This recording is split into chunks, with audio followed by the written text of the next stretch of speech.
Welcome to the red versus blue, extremely highly competitive 9v8 match of knights, as we call them, often abbreviated to Noise. And what we're going to be specking is Admin TV, the spy disguised as a heavy, on the last red point. We don't quite know what he's going to be doing, but he is going to be standing there like a complete idiot and not actually doing anything.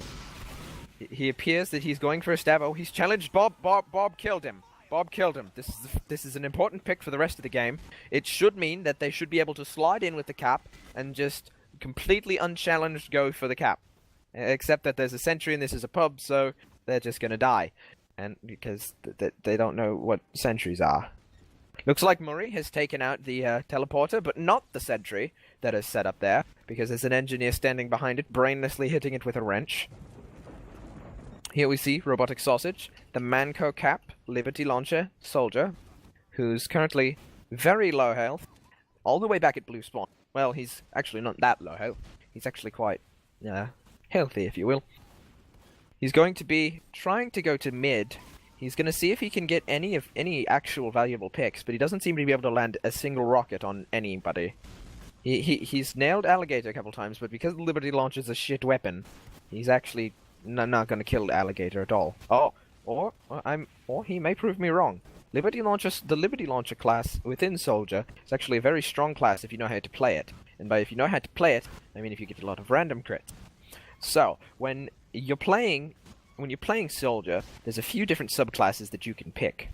What a lot of people end up doing is the Rocket Jumper subclass, or the Gunboat Dickwad Soldier loadout, where you basically just equip the direct hit, right? And then equip the gunboats, and then act like a dickhead for the next 20 minutes, and enrage everyone who plays Scout, or really anyone who plays the game at all. Okay, so we're going to be specking Bob with his uncraftable Claymore. He's going to be walking up to people and hitting them with the sword. And by hitting them with the sword, I mean he's going to die. Bob's already dead. He got Admin TV though, however, which is an upside. Now we're going to be specking Beyond Help, so that he can do stuff with his Iron Bomber. Hopefully he'll notice the sentry.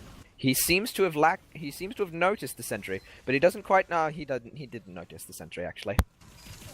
Here we see Dark Archer 10,003 again, with the Short Circuit subclass of Engineer. Back in Christmas of 2013, this was actually a very powerful subclass within the meta of Pub 8v8, of 8, or Noise as it used to be called when we had 9v8. But he's already dead because the Short Circuit was nerfed, and he didn't really know how to use it.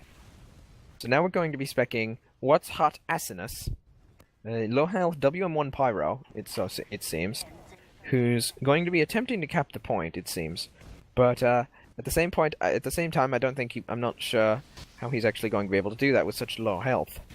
Although the cart will actually heal him up, and the other team is wiped, so it's actually quite valuable. This push is actually quite valuable, and could lead to the victory for Blue on this game.